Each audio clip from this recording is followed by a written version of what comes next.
మొన్నటిదాకా మాల్దీవులకు పోదామా లక్షద్వీప్ దీవులకు పోదామా అని ప్లాన్ లేచి ఉంటారు చాలా మంది.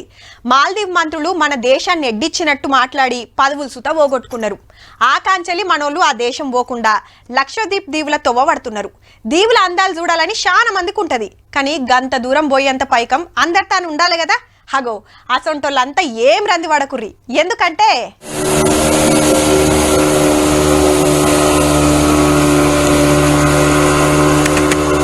చుట్టు కొండలు నడిమిట్లకెళ్ళి పడవ ఉరుకుతుందంటే బయటి దేశం కావచ్చు అనుకుంటురులే, పక్క మనకాడనే. హబ్బా ఇంత మంచి టూరిస్ట్ జాగా ఏడుంది అంటారా?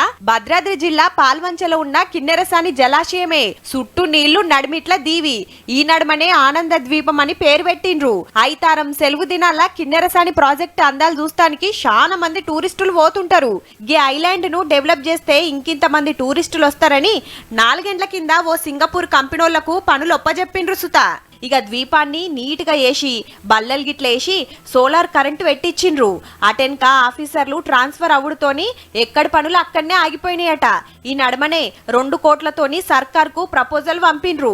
బోట్లు, కాటేజీలు, హైలాండ్ చుట్టూ ఫెన్సింగ్, షెట్ల మీద నడుస్తానికి ఓ ట్రాక్, టూరిస్టులు రాత్రి ఉండటానికి సవలతులు చేస్తుర్రు. ఆల్రెడీ 9 కాటేజీలు కడుతుర్రు కూడా.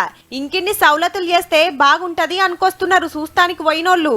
ఉండటానికి హోటల్స్ కానీ కాటేజెస్ ఏమీ లేవు. ఫ్యామిలీతో వచ్చాము. టాయిలెట్స్ ఫెసిలిటీస్ లేడీస్ వచ్చిన ఎవరికైనా అవసరం ఉంటుంది కనుక ఉండాలి. బోటింగ్ బాగుంది, ఇంకొక బోట్లు పెంచాలి. అదో పాటు గత ప్రభుత్వాలు హడావిడిగా చేసి ఏమి చేయకుండా వదిలేశాయి. ఈ గవర్నమెంట్ అయినా సరే మంచిగా. పాత సర్కారు పట్టించుకోలే, కొత్త సర్కారన్నా పనులు రువ్వడిగా వేసి పాల్వంచ పతార పెంచాలని కోరుతున్నారు లోకలోళ్ళు, టూరిస్టులు. గవర్నమెంట్ వాళ్ళు, ఫారెస్ట్ డిపార్ట్మెంట్, ఇంకా టూరిజం వాళ్ళు, వీళ్ళు ముగ్గురు కలిసి కిన్నెరసానిని కొంచెం బాగా డెవలప్ చేస్తే ఫ్యామిలీస్ అందరం మంచిగా వచ్చి చిల్ అవ్వచ్చు ఇక్కడ. కానీ సవలతులు చేస్తేనా కిన్నెరసానిలా కాలు పెట్టే సందు లేకుండా వస్తుండొచ్చురు పర్యాటకులు. చూడాలి మరి సర్కారోళ్ళు ఏం చేస్తారో.